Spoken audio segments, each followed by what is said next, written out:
Mary got a Cuisinart food processor for Christmas. The story behind picking out that food processor and how we obtained it is a story in itself, but not the story this video is to tell. This video is about where the Cuisinart is going to live. Right now it's sitting here on the Hoosier cabinet, but there's no way to plug it in, plus it's taking up space that Mary doesn't want used by the food processor. What she has determined is this little nook might be a great spot for the food processor to sit, but not on the floor. That means what she needs is a table to go here. That is what we're going to try to document. Mary kind of likes the style and design of this little table that I built to go by my desk, so we're going to try to duplicate that for a home for the Cuisinart.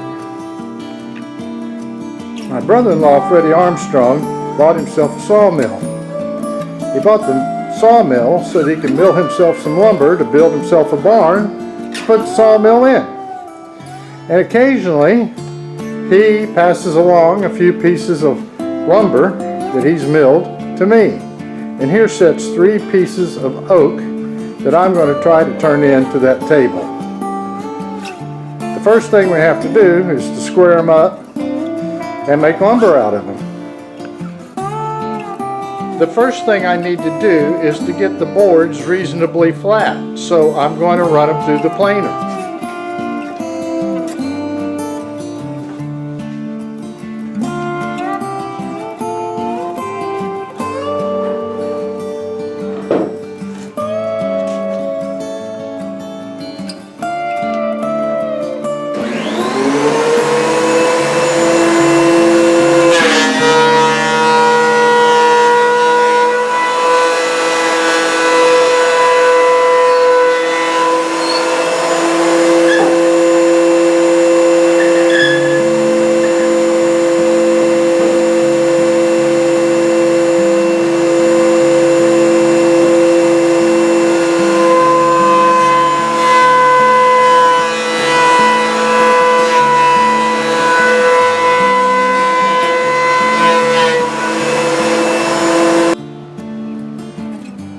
Now the next problem is squaring off the edges, so I'm going to run them through the joiner.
Next, I got to cut them to length. She wants them 32 inches long. So,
Now we got to cut them to width.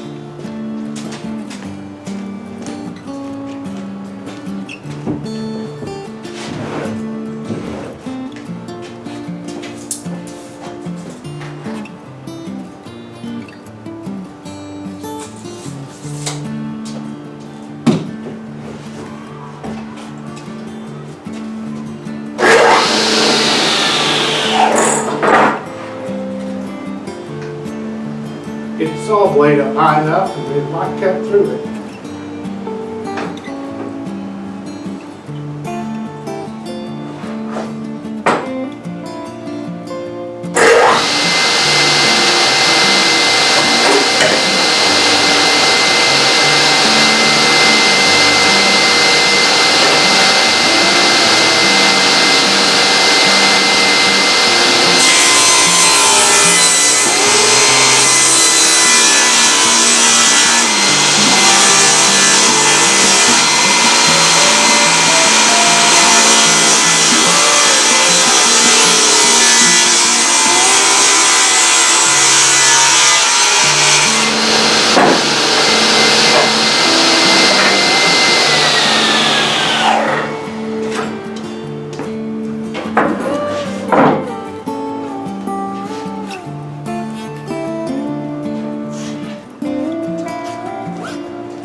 Getting them exactly the same length.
Probably don't need it, but I'm going to put some weights across the top and a few more clamps on the edges.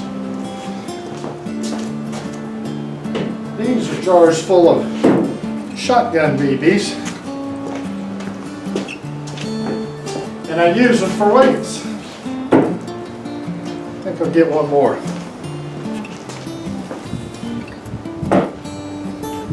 Grab a few more clamps off the edge.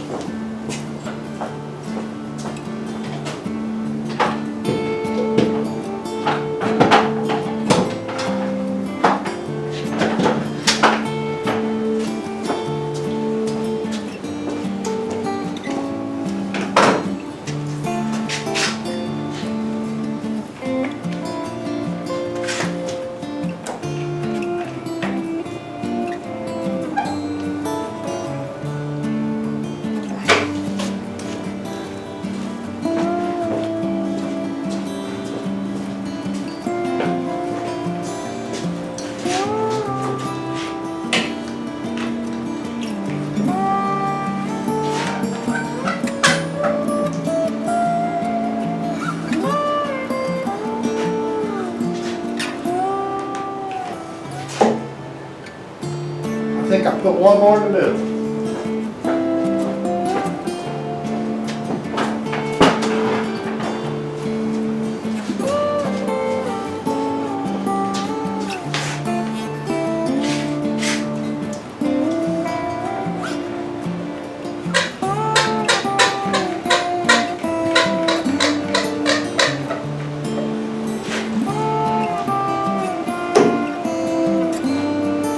And now we wait.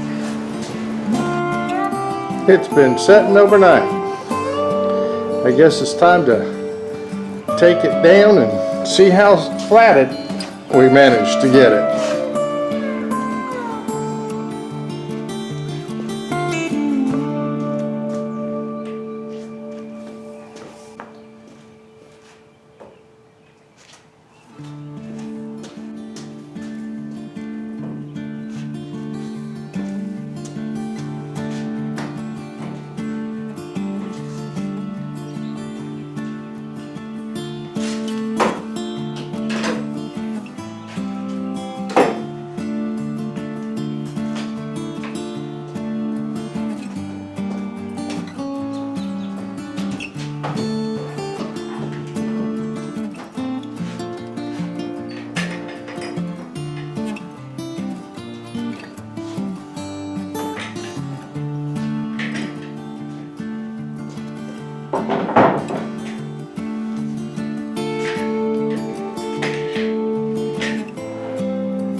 Not too bad. A little sanding and we'll be pretty flat. I think the first thing I'm going to do is round the corners. I'll do that over here at the bandsaw. And then I may have to sand them a little bit to get them even.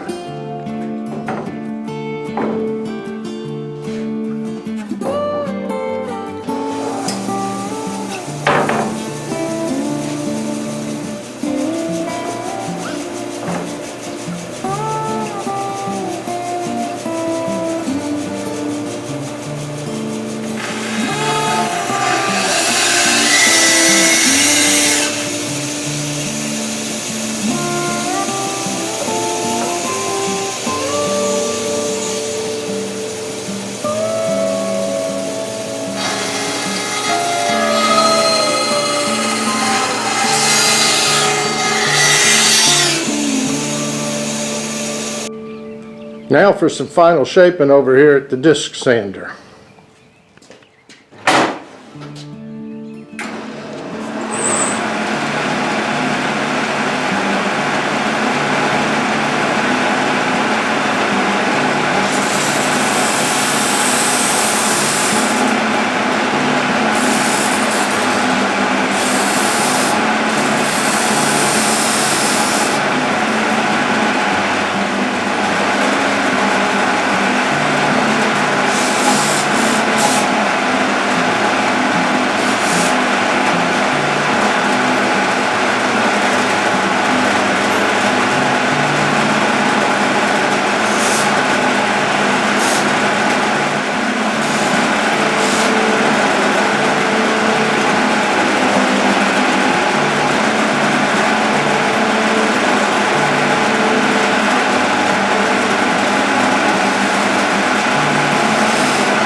It don't look too bad.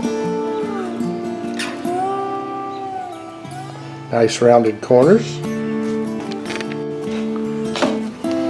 It's time to start working on the lid. Mary wants the table to be 36 inches tall. And the top is 1.25 inches. So that means the legs need to be 34 3/4.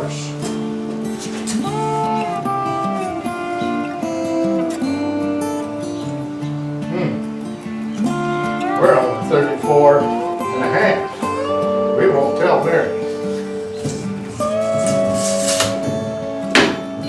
Gonna square off the end though.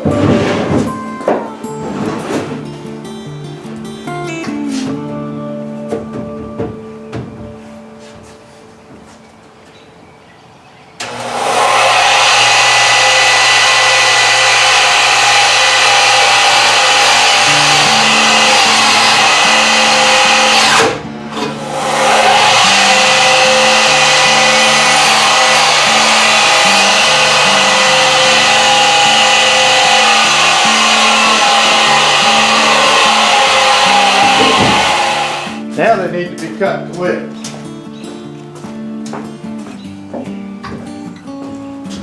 Since I already got the one side, right size, the best way, cut it to width,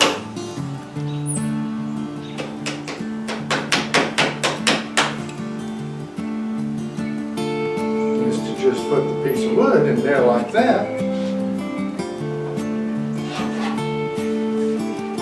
Now, if I cut them, they should be square. Blade's about the right height. Let's move the top a little bit, make sure we got runoff area. And let's see what we get.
Now that we got 4 legs, they actually look better if they're tapered a little bit on 2 sides.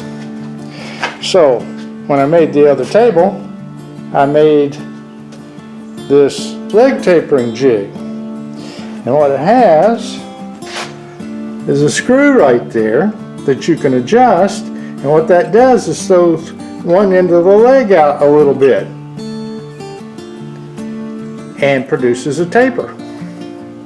So I'm going to taper 2 sides of each leg.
Now we need skirts. And I got that piece that I can make the long skirts out of.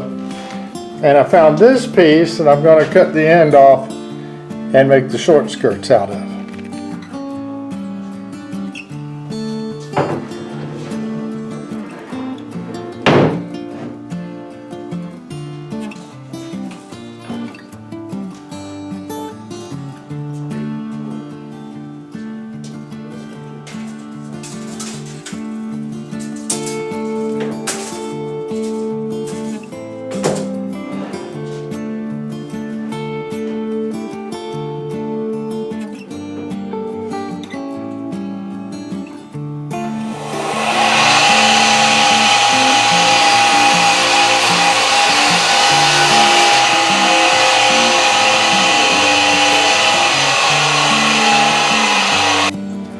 Splitting it happens over here at the bandsaw again. I don't have an actual fence for my bandsaw. Instead, I have actually two of them, this being one that's handmade, and I simply clamp it on to create a fence. It's not critical that a fence be straight on a bandsaw because the only critical point is at the point of the blade.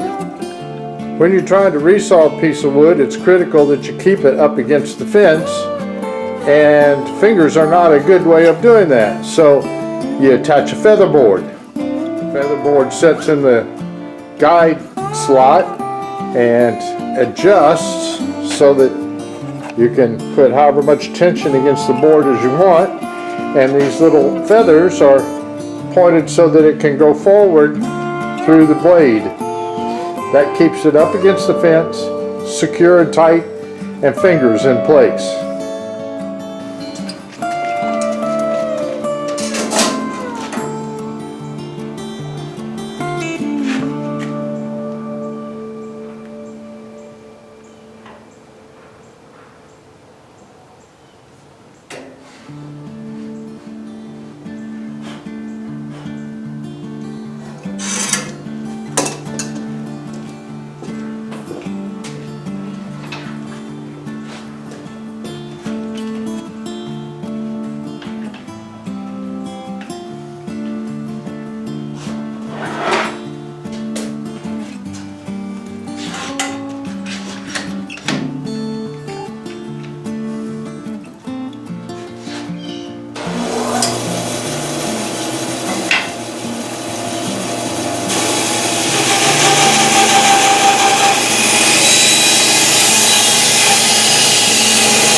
And we end up with two pretty good pieces of wood.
Sanding is one of my favorite activities, right next to cleaning up the shop. Well, I did do a little cleaning up, And I've already sanded these down to 60 grit. I'm fixing to do them at 100 and 180, and then I think I'm going to call that good enough.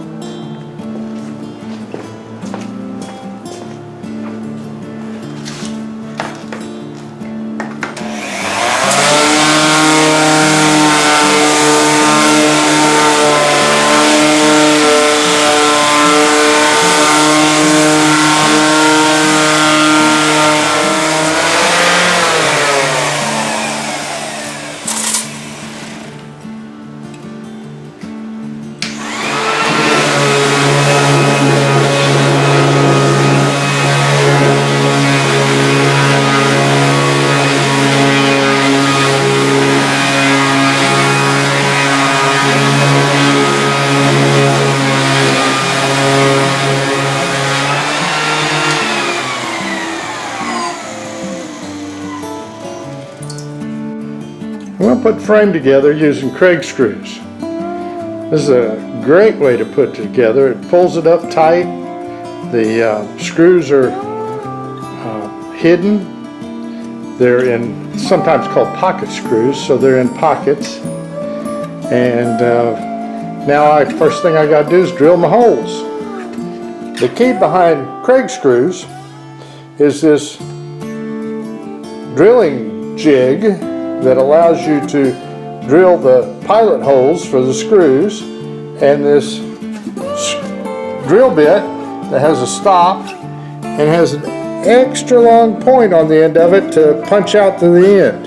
On the bottom of the jig is a little gauge, and you set the depth of the drill to the width of the board, and that makes the screw come out right in the center of your board.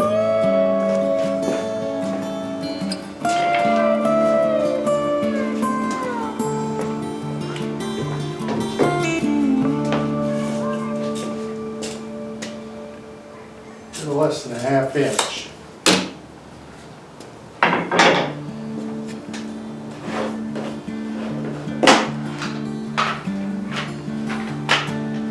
Okay, so we got this jig, and we got to set the length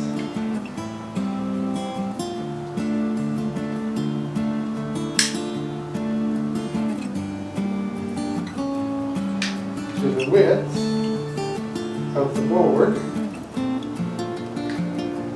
which is about a ½ inch. Okay, I think we're all set to drill our holes. And I think I like that to be the face, so this is going to be the back.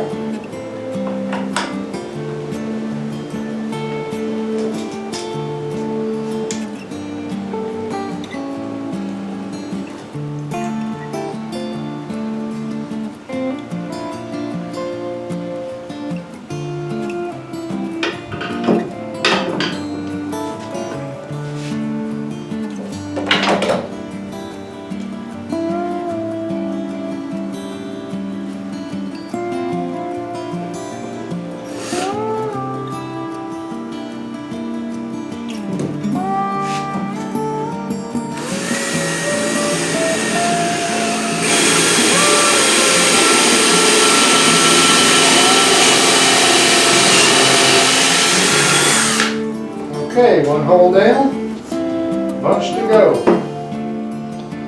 Pocket holes all drilled. Now to put the frames together.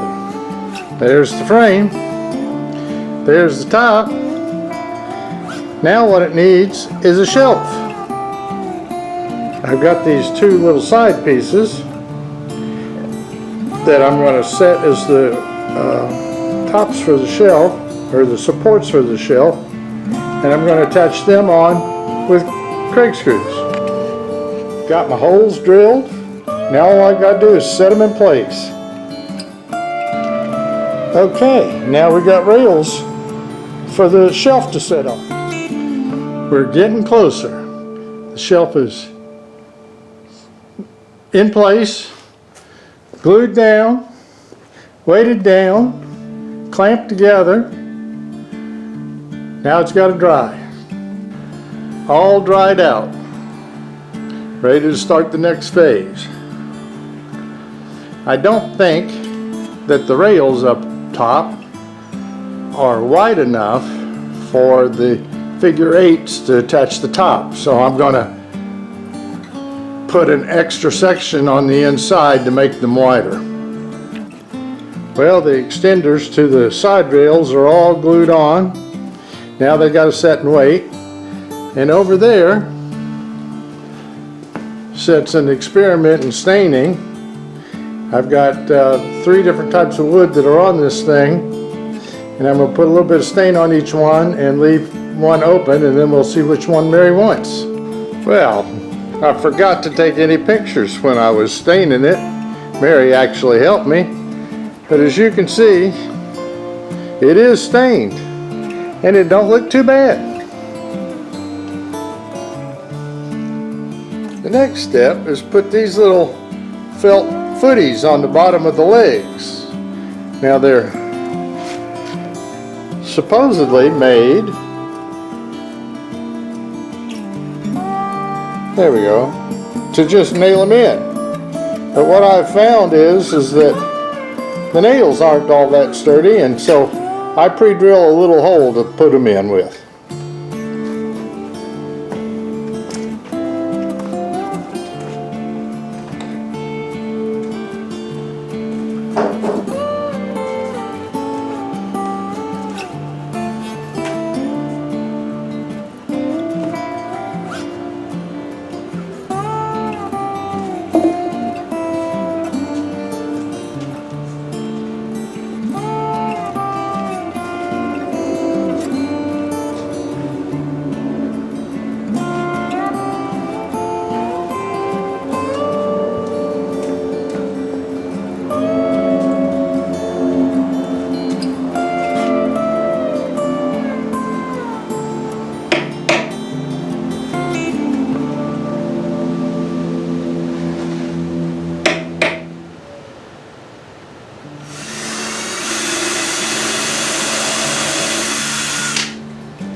Next process is to attach these little figure eights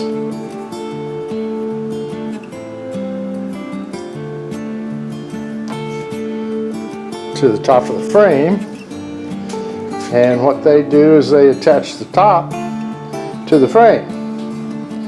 So that requires drilling a resting place for them with a Forstner bit, and then screwing them in.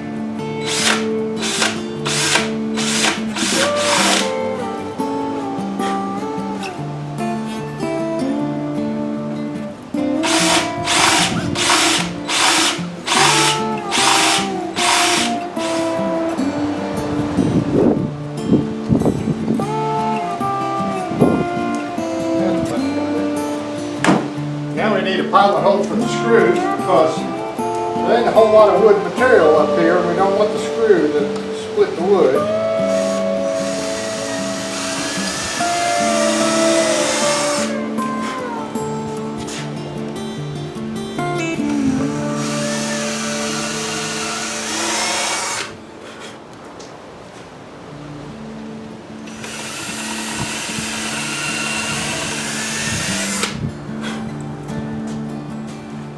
It's recommended you not use a power tool to put these in because the wood is kind of fragile. So I'm going to use a screwdriver.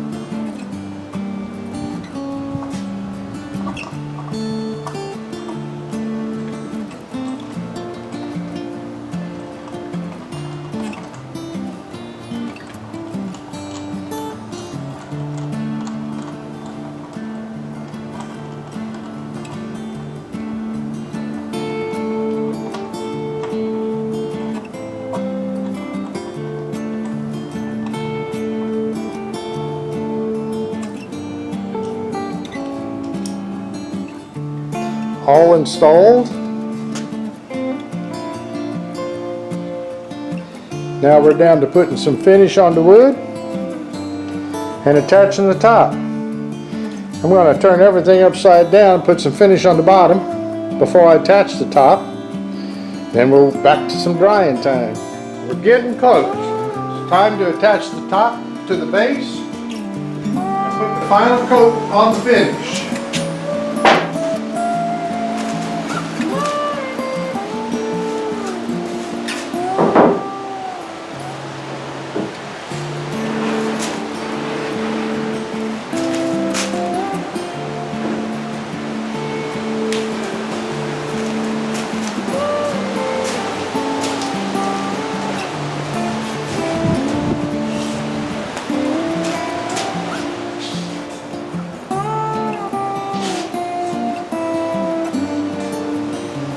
Well, I guess we're going to call that where it's going to be.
Everyone's brand on it, so we'll put a brand on it.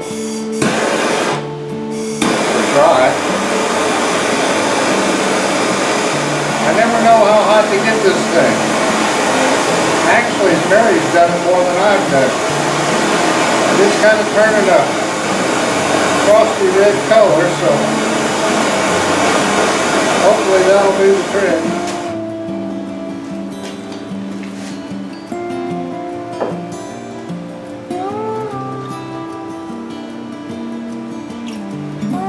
Well, we got smoke out of it that time, so maybe that was hot enough. Yep. We got the brand on there.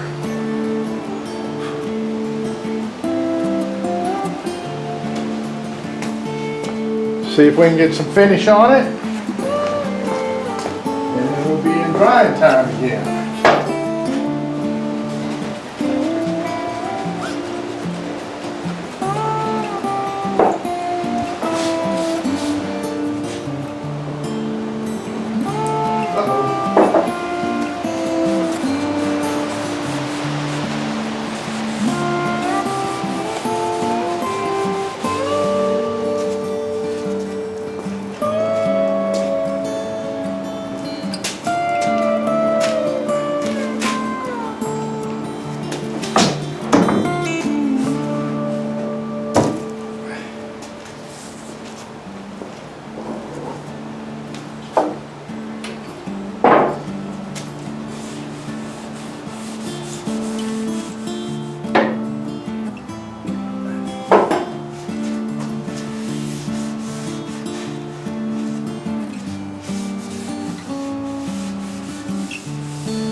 We had a heck of a time getting the legs straight so that it wouldn't wobble. But there it sits. We cut that much off of all the legs because Mary decided that maybe it was a little too tall. Plus, based on the way the floor was, we had to make the back legs shorter than the front legs so that it'd stand straight.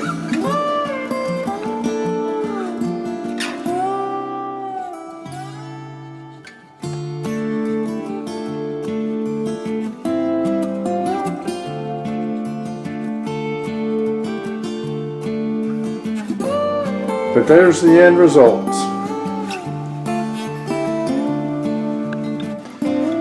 We're all decorated. The mixer, I guess, is going to stay. We haven't found a good alternative that Mary wants. And she's got all the parts sitting down here. Got a blender down on the bottom shelf and the food processor that started the whole thing setting up here. I guess it's functional. I guess it'll do. We now have a home for the food processor.